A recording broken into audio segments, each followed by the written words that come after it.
You know, I've told this story before. Back in the 1980s, when the internet was just starting to be a thing. In fact, before there was an internet, really, it was the first. There were some local services that were operating on the internet. The Well was one out of San Francisco. It was very, very hip, maybe even in the late 70s. In fact, I think this was all. Yeah, this was in the late 70s, actually, in 78, 79, right around there, somewhere in there. I started running forums on CompuServe. CompuServe was it. AOL came along a little later. They came along in the early 80s, as I recall. And we had, at the peak, as I recall, 34 forums. Now, I might be wrong on that number, but we had a bunch of them. And Nigel Peacock and I ran most of them together. Nigel is still my web guy. He lives in the UK. He's if you subscribe to Hartmann Report and you show up for one of our Saturday, monthly Saturday Ask Tom Anything sessions, Nigel's the guy who moderates them. And we've been friends for 40 years now, 30 years anyway, since the late 70s. And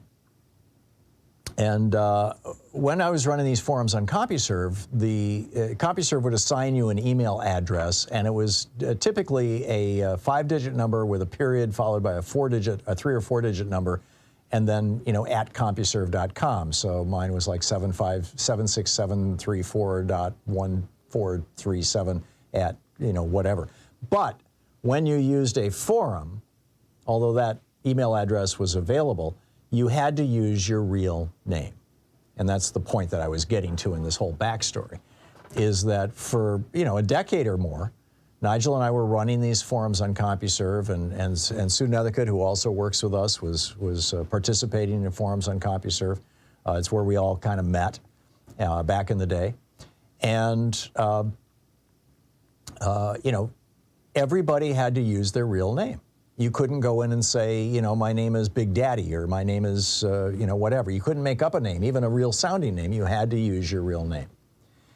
And this was before 1996. In 1996, the liability, prior to 1996, internet, social media companies like CompuServe, that were running message boards, were considered publishers. And publishers have liability.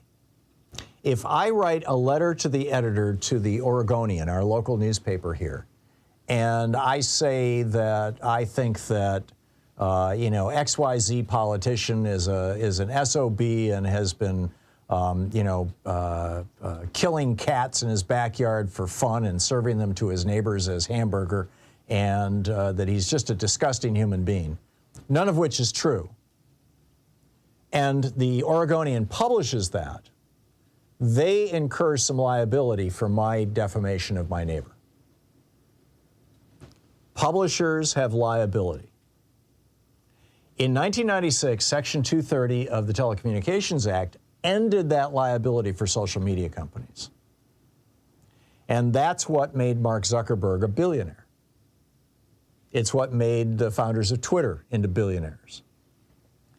And it's, and social media companies are still using this.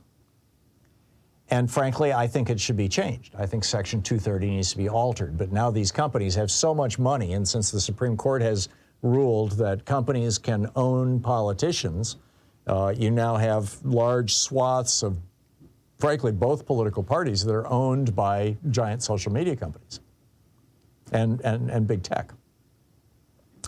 But Vietnam has a plan to deal with this. Now, let's predicate this discussion by pointing out that Vietnam is a communist dictatorship, and those words typically should go together. I'm offended by them going together because I don't think that Karl Marx was an advocate. In fact, I know Karl Marx was not an advocate of dictatorship. Karl Marx thought that communism would actually make for a more egalitarian society, a more, frankly, small d democratic society. But, they call themselves communists, and you may not dissent from the communist line in Vietnam. So Vietnam is now saying, if you are on social media that can be read in Vietnam, And that would presumably be the people who are posting in Vietnamese, because there are, native language versions of all of these, of Facebook and of Twitter. The apps are native language, and you basically just see people who are discussing things in that language. So I'm assuming that it's just that. Then you must use your real name. Now, obviously, part of the reason why the Vietnamese government wants to do that is to stifle dissent, or is to be able to go after people who are stirring up trouble in their minds against the government. On the other hand, and so that's the warning, right? That's the caveat. I want to put that giant caveat right up front. On the other hand, and I would add to that, by the way, that also, had the founders of America not been able to put flyers under people's doors anonymously, or nail them to trees anonymously, the American Revolution might not have happened. I quote a number of those flyers that were written by a fellow named Rusticus, that nobody knows who it was to this day, in my book, Unequal Protection. In fact, I reproduced a graphic of one of them, a picture of one of them. So I am a fan of people being able to be anonymous in general in their lives, and I'm not a fan of government surveillance. So let's just put that down. But why does it have to be that social media is the Wild West?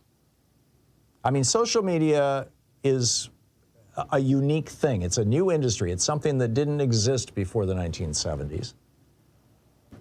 And really, in its most modern form, did not exist before the 1990s, before 1996, when the Section 230 allowed AOL to just, well, what happened was, when they passed that in 96, Nigel and I were making a good living running forums on CompuServe.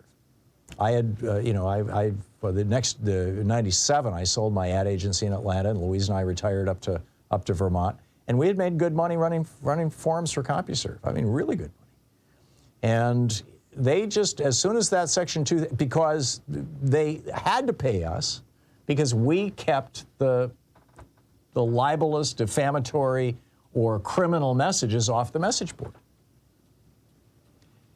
But once they passed that law, people could log on anonymously, people could say or do anything they wanted. They started, trading drugs and child porn and guns and things on AOL and CompuServe, and I mean, everything went to hell. And they stopped paying me and Nigel. No, he's not mean. I just heard my mother's voice again. That happened yesterday too, when I said God.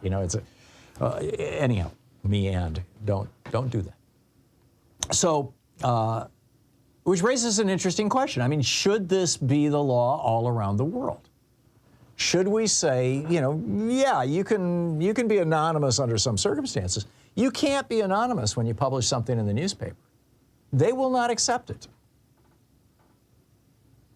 You cannot, there's no newspaper in America that if you send them a completely anonymous note will publish it as a letter to the editor. Why should social media be any different? Shouldn't Twitter and Facebook and LinkedIn and Post and Tribal and Spoutable and all of these social media sites, shouldn't they be required to require people to use their actual names? And shouldn't they have some liability if somebody does something illegal on their sites? I think so. I'm with, excuse me, I don't know if that went over the air or not. If I hit the button fast enough, it did. Okay. I'm on Vietnam's side on this thing. And I realize that they're doing it for the wrong reasons. But I thought I would put it out there and see what you have to say. What do you think about this?